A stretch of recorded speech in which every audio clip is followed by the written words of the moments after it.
Devery, how you doing? Can you hear me and see me? I can hear and see you. How are you? You know what? Thanks for your time. I gotta say, I saw your film Cold. I walked in completely cold.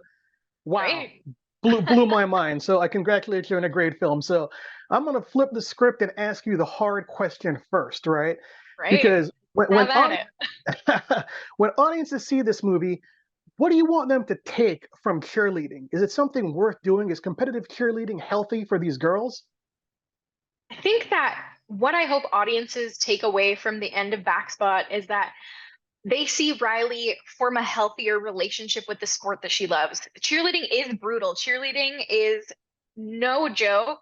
I think people often underestimate it. They think of pom-poms, they think of cheering on the main event, which is usually a male-dominated sport like football or basketball. But cheerleading, and specifically all-star cheer, is its own badass sport in its own right.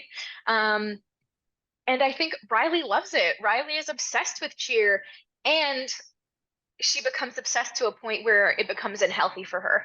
And towards the end, with being able to see Eileen for who she really is, by being able to have a bit of a wider perspective on the world, get a job, make sure she's caring for her partner who doesn't think that cheer is high on her priority list as much as Riley does, that she's able to have more of a 360-degree scope on on cheerleading, on life, on who she is. But yeah, I think cheer is worth it for people who love it. And we also need to make sure that we're being tender with each other, and we need to make sure we're protecting ourselves and having a bit of perspective in the process. Okay, so let's follow up on that because you hit a spot that I was going to next, right? Let's talk about Evan Rachel Wood and Coach Eileen. One of the most heartbreaking scenes is a scene in her office where she basically tells her, no one's gonna like you for who you are. You're gonna have to be the brick shit house, right? And as a parent, that would really piss me off if my coach was doing that to my kid, right? Yep. But the flip hand is, would Riley be as good without Eileen pushing her? I mean, did she need that really aggressive coaching to reach her potential? I don't know if she needed that coach, or I don't know if Riley needed that like specific intensity. I think for Riley it was actually something that was quite damaging. And it's true. I completely empathize with Eileen in this situation. She is a queer woman. She's likely faced homophobia in this very white and very Christian sport, and was trying to toughen Riley up so that she could brave this world, so that she will have some of that tough love, so she's able to survive it.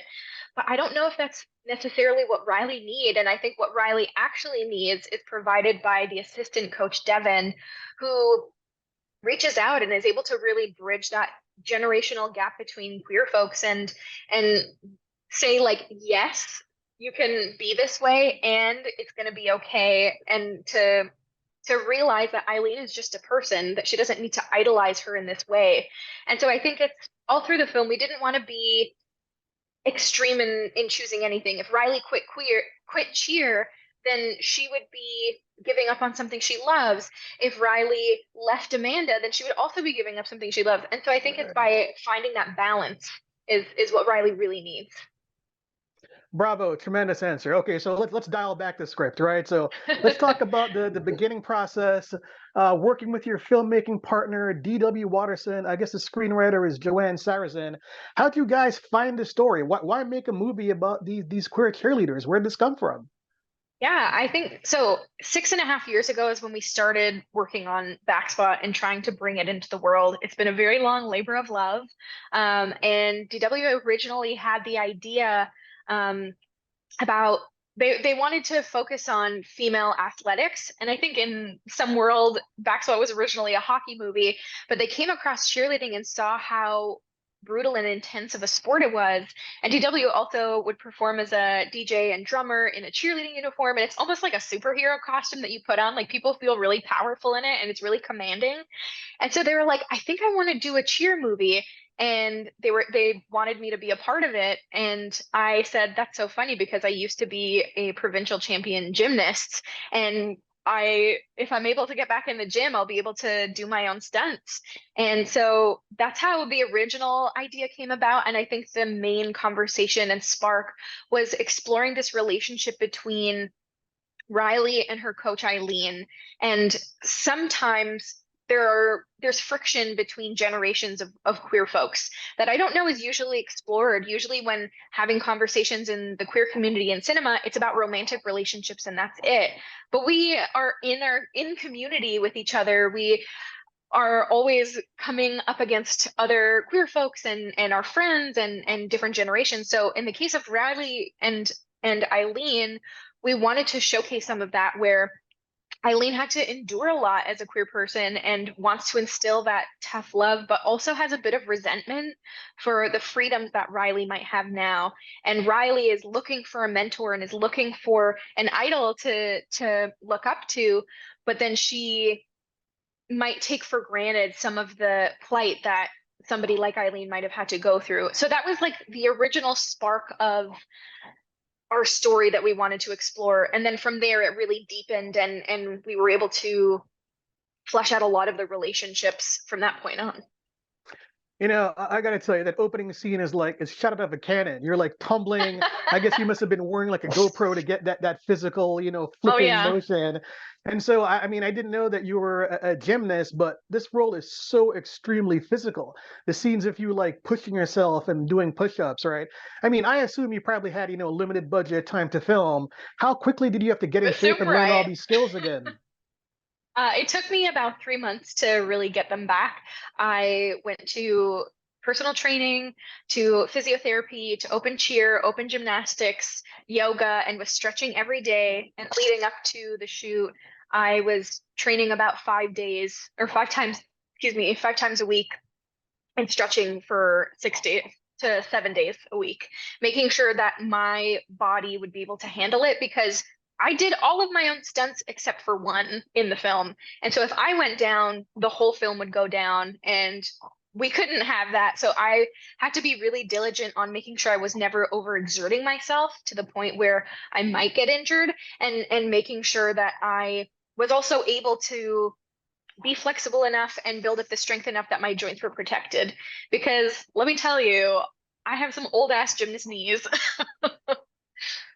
I got to tell you, I was very impressed with the physical nature of your performance. All right, so they're almost pulling me away here. So let me ask a question that the Stoots want me to ask you. So I guess you voiced Kahori in What If for the MCU. Is there any chance that you could play that character in live action? I would love the chance to. I'll leave that decision up to the Marvel execs to do what they want with Cohorty, but that's a character that I really love and feel grateful that I got to voice. All right, so I guess for my last question, looking over your career, and I love Reservation Dogs, and you're seeing all the stuff you've done, like this role out of the blue. I mean, it really surprised me. It really surprised me what you're capable of doing it. But you're a writer, you're a producer, you've directed episodes as well. What's the ideal career path for you? Do you see yourself more as a filmmaker or as an actress? I see myself as both. I think I will be acting in films and I will also be creating them forever. Whether that's as a writer or as a director, as a producer, I think I shift between roles depending on what I feel called to do in that given time. In this case with Backspot, I really wanted to produce it and work with our writer, Joanne Sarazin, because I thought she was such a perfect fit for this project.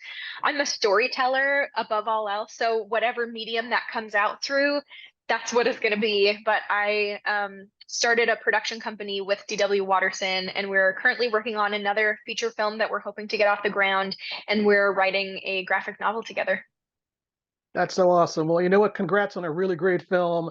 And I got to tell you, the relationship between the girls, the sweetness, the fact there's no salacious nature of it is something I think that people really need to see about how these girls can be themselves without any, societal pressure. So thank you for your time. I appreciate it. Awesome. Thank you so much.